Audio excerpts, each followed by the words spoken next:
Good morning, lifestylers.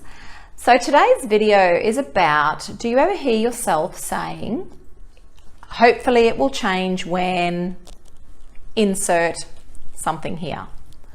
And the reason why I've titled it that is because lately I've been hearing a lot of people say, oh, hopefully it will change once we get married. Hopefully it will change once we have kids. Hopefully it will change, once the kids are off our hands. The common theme with all of this is that they're putting, everyone that I've heard this say is putting an expectation in the future that things will change externally. When once we start delving down into it, we all know that the greatest change comes from within. And when you're happy within, then everything else around you by default will actually start to move and change for the better. And things that no longer are aligned with how you're feeling will start to drop off, or certain events may play out where you might have a blow up with a friend or a partner, and suddenly you start to see that particular relationship or that particular situation in a whole new light. And that's when, once upon a time, I used to really fear those moments, because the human brain hates uncertainty and change more than anything else. And this is why we see people stay in relationships way past their use by date. This is why we see people go into relationships because they were lonely. Well, if you were lonely within yourself before you went into a relationship, it's highly likely that throughout that relationship, at some stage, you're going to start feeling lonely again. Because it's really unfair to put an expectation on someone else to make us happy if we're not happy within ourselves. And I know this because I was that person.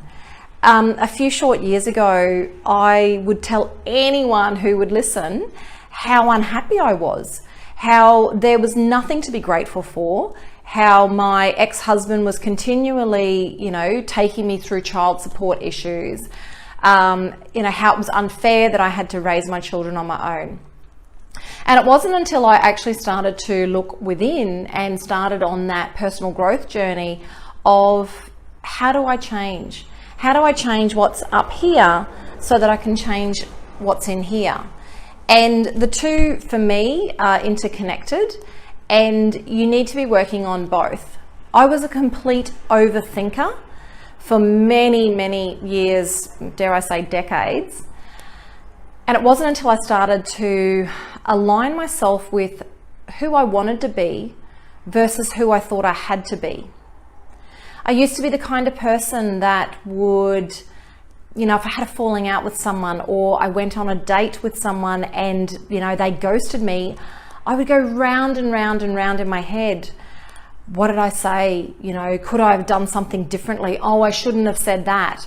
And if you're relating to any of this, then I encourage you to reach out, because for years I thought that all of these men that ghosted me on these dates, I thought there was something wrong with me. And yeah, there was. I wasn't happy within myself. So I was actually attracting men who were not happy within themselves. So it wasn't until I started working on myself that I started to actually see more sunshine and joy and happiness within myself, within my relationships, within my family. And if you've ever thought, what would it be like to just wipe the slate clean and start over, live the life that I want versus the life that I thought others expected from me? So if you've enjoyed this video and you're sick and tired of living a life that isn't just really working for you, it's not bringing you joy, it's always making you question yourself, and you're ready to make that first step towards change, then click on the link below and download our free ebook, and it will give you 5 tips on how you can get started towards living the life that you want versus the life that you've accepted for yourself up until now. That's it for now. I'm Lisa Q, and have a fabulous day.